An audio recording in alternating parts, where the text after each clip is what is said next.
کہ ہم آ رہے ہیں؟ خود جا کر دیکھ لے مالک، بوڑھے درید بن سما نے کہا۔ اپنی آنکھوں سے دیکھ لے، اگر میں جھوٹ بول رہا ہوں تو اپنے دیوتا لات کو دھوکہ دے رہا ہوں۔ اس آدمی نے کہا جو دیکھ کے آیا تھا کہ مسلمانوں کا ایک لشکر جس کی تعداد کم و بیش 10,000 تھی، حنین کے قریب آ کر پڑاؤ کیے ہوئے تھا۔ اس نے کہا انہوں نے خیمے نہیں گاڑے، وہ تیاری کی حالت میں ہیں، اور یہ بھی جھوٹ نہیں کہ اس لشکر کا سپہ سالار خود محمد صلی اللہ علیہ وسلم ہے۔ مالک بن عوف غصے سے باولا ہوا چلا جا رہا تھا۔ وہ مسلمانوں پر اچانک ٹوٹ پڑنے چلا تھا۔ اس نے اوتاس سے مکہ کی طرف پیش قدمی کا حکم دے دیا تھا، مگر اسے اطلاع ملی کہ مسلمان اپنے رسول صلی اللہ علیہ وسلم کی قیادت میں اس کی جمعیت سے تھوڑی ہی دور حنین کے گرد و نواح میں آ گئے ہیں اور مقابلے کے لیے تیار ہیں۔ غصہ تیری عقل کو کمزور کر رہا ہے مالک، درید نے اسے کہا۔ اب محاصرے اور یلغار کو دماغ سے نکال اور اس زمین سے فائدہ اٹھا جس پر مسلمانوں سے تیرا مقابلہ ہوگا۔ تو اچھی چالیں سوچ سکتا ہے، تو دشمن کو دھوکہ دے سکتا ہے، تجھ میں جرت ہے، پھر تو کیوں پریشان ہو رہا ہے؟ میں تیرے ساتھ ہوں۔ میں تجھے ایک بار پھر کہتا ہوں کہ حوازن کے لوگوں نے اپنی عورتوں اور بچوں اور اپنے مویشوں کو ساتھ لا کے اچھا نہیں کیا۔ آ میرے ساتھ حنین کی وادی کو دیکھیں۔ وہ دونوں اس علاقے کو دیکھنے چل پڑے جہاں لڑائی متوقع تھی۔ رسول کریم صلی اللہ علیہ وسلم کے ساتھ مجاہدین کی جو فوج تھی اس کی تعداد 12,000 تھی۔ اس نفری میں مکہ کے 2,000 ایسے افراد تھے جنہیں اسلام قبول کیے ابھی چند دن ہوئے تھے۔ بعض صحابہ کرام رضی اللہ تعالیٰ عنہ ان 9 مسلموں پر بھروسہ کرنے پر آمادہ نہیں تھے، لیکن اللہ کے رسول صلی اللہ علیہ وسلم کو اپنے اللہ پہ بھروسہ تھا۔ ابو سفیان رضی اللہ تعالیٰ عنہ، اکرمہ رضی اللہ تعالیٰ عنہ اور صفوان رضی اللہ تعالیٰ عنہ بھی 9 مسلم تھے۔ یہ تینوں سرداری اور سالاری کے رتبوں کے افراد تھے جن کا 9 مسلم قریش پر اثر و سوق بھی تھا، لیکن دیکھا یہ گیا کہ یہ سب اپنی مرضی سے اس لشکر میں شامل ہوئے تھے۔ ایک مورخ نے لکھا ہے کہ ان تینوں نے مجاہدین کے لیے کم و بیش 100 زرہ بختر دیے تھے۔ یہ لشکر 27 جنوری 230 عیسوی کی صبح مکہ سے روانہ ہوا اور 31 جنوری کی شام حنین کے گرد و نواح میں پہنچ گیا تھا۔ کوچ برق رفتار تھا۔ رسول کریم صلی اللہ علیہ وسلم کو معلوم تھا کہ قبیلہ حوازن اور قبیلہ ثقیف لڑنے والے قبیلے ہیں اور ان کے قائد درید اور مالک جنگی فہم و فراست اور چالوں سے بخوبی واقف ہیں۔ اس لیے آپ صلی اللہ علیہ وسلم نے ہر اول میں جن 700 مجاہدین کو رکھا وہ بنو سلیم کے تھے اور ان کے کمانڈر خالد بن ولید رضی اللہ تعالیٰ عنہ تھے۔ حنین ایک وادی ہے جو مکہ سے 11 میل دور ہے۔ بعض جگہوں پر یہ وادی 7 میل چوڑی ہے، کہیں اس کی چوڑائی اس سے بھی کم ہے، اور حنین کے قریب جا کر وادی کی چوڑائی کم ہوتے ہوتے بمشکل 2 فرلانگ رہ جاتی ہے۔ یہاں سے وادی کی سطح اوپر کو اٹھتی ہے، یعنی یہ چڑھائی ہے۔ آگے ایک درہ نما راستہ ہے جو دائیں بائیں مڑتا ایک اور وادی میں داخل ہوتا ہے۔ اس وادی کا نام نخلۃ الیمانیہ ہے۔ راستہ خاصا تنگ ہے۔ مسلمانوں نے اپنے جاسوسوں کی آنکھوں سے دیکھا کہ قبیلوں کی متحدہ فوج ابھی اوتاس کے قریب خیمہ زن ہے، مگر جاسوس رات کی تاریکی میں نہ جھانک سکے۔ یہاں انہوں نے ضرورت محسوس نہ کی کہ رات کو بھی دیکھ لیتے کہ دشمن کوئی نقل و حرکت تو نہیں کر رہا۔ دن کے دوران متحدہ قبیلوں کے کیمپ میں کوچ کا پیش قدمی کی تیاری کے کوئی آثار نظر نہ آئے۔ کیمپ پر خاموشی سی چھائی ہوئی تھی، کوئی سرگرمی نہیں تھی۔ 1 فروری 230 عیسوی 11 شوال کی سحر مجاہدین نے اوتاس کی طرف پیش قدمی کی۔ اسکیم یہ تھی کہ دشمن کے کیمپ پر یلغار کی جائے۔ امید یہی تھی کہ دشمن کو بے خبری میں جا لیں گے۔ پیش قدمی مکمل طور پر منظم تھی۔ ہر اول میں بنو سلیم کے مجاہدین تھے جن کے قائد خالد بن ولید رضی اللہ تعالیٰ عنہ تھے۔ اس حیثیت میں خالد رضی اللہ تعالیٰ عنہ سب سے آگے تھے۔ اسلامی فوج کی نفری تو 12,000 تھی، لیکن اس باقاعدہ فوج کے ساتھ ایک بے قاعدہ فوج بھی تھی جس کی نفری 20,000 تھی۔ یہ مکہ اور گرد و نواح کے لوگ تھے جو فوج کی مدد کے لیے ساتھ آئے تھے۔ ایک واقعہ قابل ذکر ہے، اتنا زیادہ لشکر دیکھ کر بعض صحابہ کرام رضی اللہ تعالیٰ عنہ نے بڑے فخر سے کہا، کون ہے جو ہمیں شکست دے سکتا ہے؟ 2 مورخوں نے لکھا ہے کہ اس فخر میں تکبر کی جھلک بھی تھی۔ خالد رضی اللہ تعالیٰ عنہ اسلامی لشکر کے آگے تھے۔ وہ وادی حنین کے تنگ راستے میں داخل ہوئے تو صبح طلوع ہو رہی تھی۔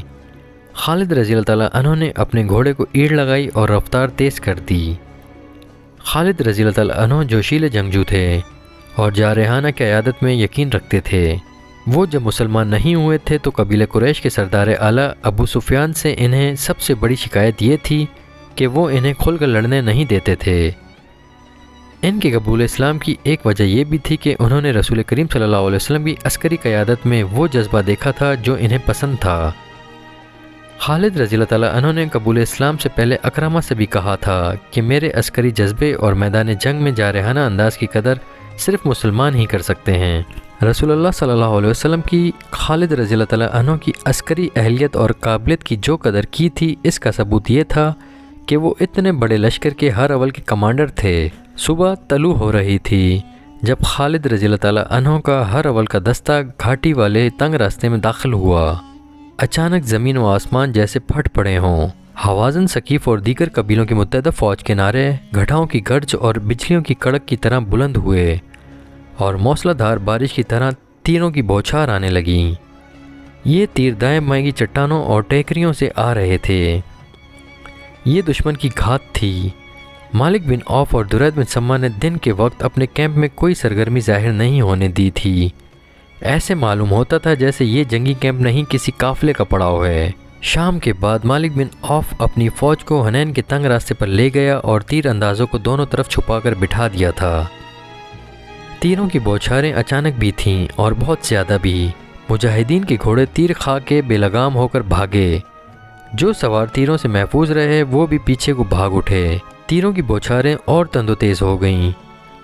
گھوڑے بھی بے قابو اور سوار بھی بے قابو ہو گئے۔ بھگدڑ مچ گئی۔ مت بھاگو، خالد رضی اللہ تعالیٰ عنہ تیروں کی بوچھاڑوں میں کھڑے چلا رہے تھے۔ پیٹھ نہ دکھاؤ، مقابلہ کرو۔ گھوڑوں اور سواروں کی بھگدڑ ایسی تھی کہ خالد رضی اللہ تعالیٰ عنہ کی پکار کسی کے کانوں تک پہنچتی ہی نہیں تھی۔ کوئی یہ دیکھنے کے لیے بھی نہیں رکتا تھا کہ خالد رضی اللہ تعالیٰ عنہ کے جسم میں کتنے تیر اتر گئے ہیں، اور وہ پیچھے ہٹنے کے بجائے وہیں کھڑے اپنے دستے کو مقابلے کے لیے للکار رہے ہیں۔ وہ آخر بھگدڑ کے ریلے کی زد میں آ گئے اور ان کے دھکوں سے یوں دور پیچھے آ گئے جیسے سیلاب میں بہہ گئے ہوں۔ جب بھگدڑ کا ریلا گزر گیا تو خالد رضی اللہ تعالیٰ عنہ اتنے زخمی ہو چکے تھے کہ گھوڑے سے گر پڑے اور بے ہوش ہو گئے۔ ہر اول کے پیچھے اسلامی فوج آ رہی تھی۔ اس کے رضاکاروں کا باقاعدہ لشکر بھی تھا۔ ہر اول کا دستہ بھاگتا دوڑتا پیچھے کو آیا تو فوج میں بھی بھگدڑ مچ گئی۔ ہر اول کے بہت سے آدمیوں کے جسموں میں تیر پیوست تھے اور ان کے کپڑے خون سے لال تھے۔ گھوڑوں کو بھی تیر لگے ہوئے تھے۔ مالک بن عوف کی فوج کے نعرے جو پہلے سے زیادہ بلند ہو گئے تھے سنائی دے رہے تھے۔ یہ حال دیکھ کر اسلامی فوج بکھر کر پیچھے کو بھاگی۔ بعد مورخوں نے لکھا ہے کہ وہ قریش جو بے دلی سے مسلمان ہوئے تھے اور اسلامی فوج کے ساتھ آ گئے تھے، انہوں نے اس بھگدڑ کو یوں بڑھایا جیسے جلتی پر تیل ڈالا جاتا ہے۔ وہ نہ صرف بھاگے بلکہ انہوں نے خوف و ہراس پھیلایا۔ انہیں ایک خوشی تو یہ تھی کہ لڑائی سے بچے اور دوسری یہ کہ مسلمان بھاگ نکلے ہیں اور انہیں شکست ہوئی ہے۔ مسلمانوں کی کچھ نفری وہیں جا پہنچی جہاں سے چلی تھی۔ اس جگہ کو فوجی اڈا بیس بنایا گیا تھا۔ زیادہ تعداد ان مسلمانوں کی تھی جنہوں نے پیچھے ہٹ کر ایسی جگہوں پر پناہ لے لی جہاں چھپا جا سکتا تھا، لیکن وہ چھپنے کے لیے نہیں بلکہ چھپ کر یہ دیکھنے کے لیے وہاں رکے تھے کہ ہوا کیا ہے اور وہ دشمن کہاں ہے جس سے ڈر کر پوری فوج بھاگ اٹھی ہے۔ وہاں تو حالت یہ ہو گئی تھی کہ بھاگتے ہوئے اونٹ اور گھوڑے ایک دوسرے سے ٹکرا رہے تھے اور پیادے ان کے درمیان آ کر کچلے جانے سے بچنے کے لیے ہر طرف بھاگ رہے تھے۔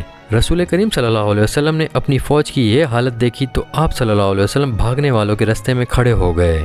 آپ صلی اللہ علیہ وسلم کے ساتھ 9 صحابہ کرام رضی اللہ تعالیٰ عنہ تھے۔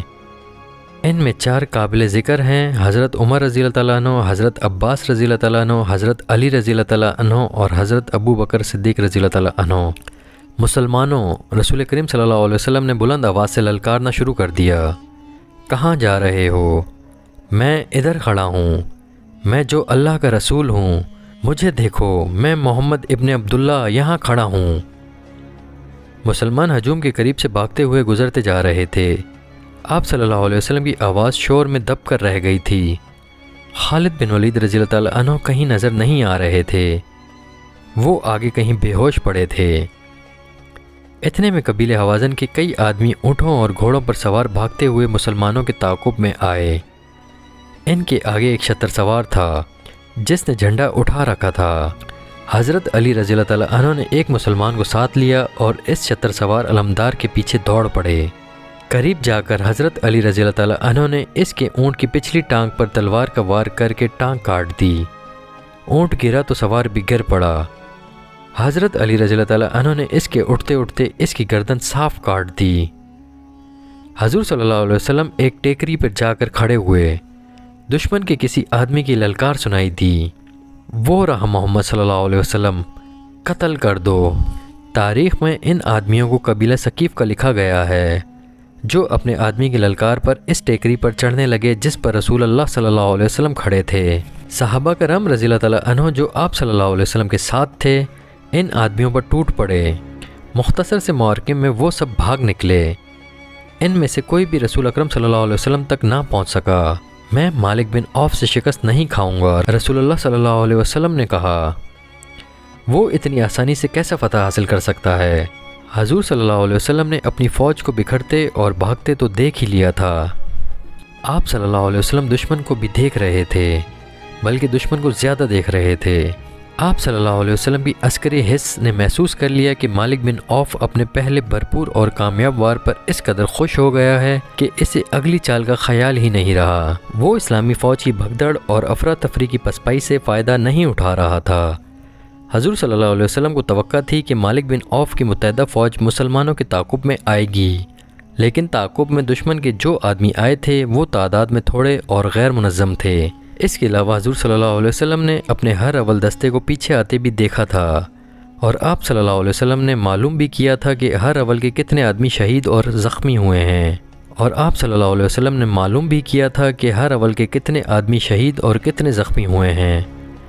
آپ صلی اللہ علیہ وسلم کو بتایا گیا کہ کئی ایک مجاہدین کے گھوڑے اور اونٹ زخمی ہوئے ہیں، شہید ایک بھی نہیں ہوا۔